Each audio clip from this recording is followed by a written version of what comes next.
یہ روایت اہل سنت اور اہل تشیع دونوں کی کتب احادیث میں موجود ہے، آپ کو ملے گی کہ جو آدمی مدینہ منورہ جا کے اور روضہ رسول کے پاس کھڑے ہو کے آن حضرت کو سلام کرے یا صلوات بھیجے، اس صلوات و سلام کو آپ خود سنتے ہیں، اور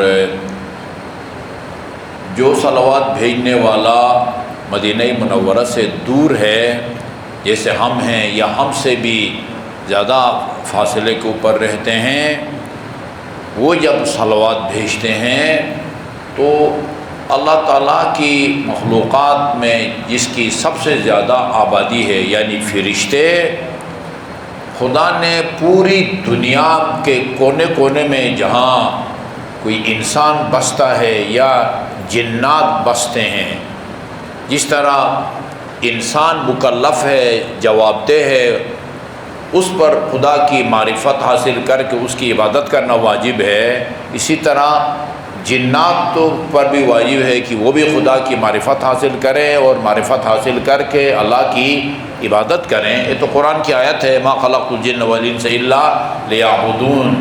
دنیا میں جہاں کہیں کوئی انسان یا جنات بستے ہیں، وہاں تک اللہ تعالیٰ نے فرشتوں کو پھیلایا ہوا ہے۔ نہ معلوم کس کس فرشتے کے ذمے کیا کیا کام لگایا ہوا اللہ تعالیٰ نے۔ چند ایک کا پتہ چلتا ہے، چند ایک کے بارے میں پتہ ہے کہ اسرائیل کا کام روح کو قبض کرنا ہے، فلان فرشتے کا کام ہواؤں کو چلانا ہے، فلان کا کام وہ بارش کو برسانا ہے۔ یہ کچھ فرشتے ہیں جن کو اللہ تعالیٰ نے پوری دنیا میں پھیلا رکھا ہے۔ ان کا کام یہ ہے کہ جو بھی محمد اور آپ کی آل پار پر صلوات بھیجے، اس صلوات کو آن حضرت کی خدمت میں پہنچا دیتے ہیں۔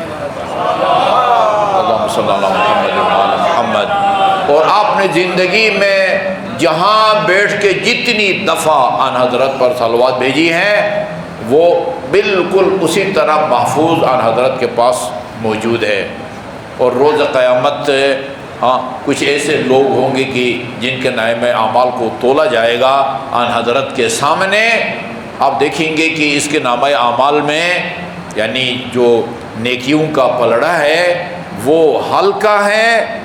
آپ کے پاس اس بندے خدا کے زندگی بھر کے جو صلوات یا ان کا اجر موجود ہے، ان میں سے چند ایک صلوات کا اجر اس کے نیکیوں کے پلڑے میں رکھیں گے، اور جیسے رکھیں گے یہ پلڑا جھکتا ہوا نظر آئے گا۔ اسی لیے یہ حدیث بھی سنیوں اور شیعوں نے دونوں نے لکھا ہے، اثقل الاعمال فی المیزان الصلاۃ علی محمد و آل محمد۔ روز قیامت میزان عمل میں سب سے وزنی عمل وہ محمد اور آل محمد پر صلوات بھیجنا ہے۔ اپنے اپنے مرحومین اور ان مجالس کے بانی کے مرحومین کے لیے بآواز بلند صلوات بھیجیں۔ اللہم صلی علی محمد و آل محمد۔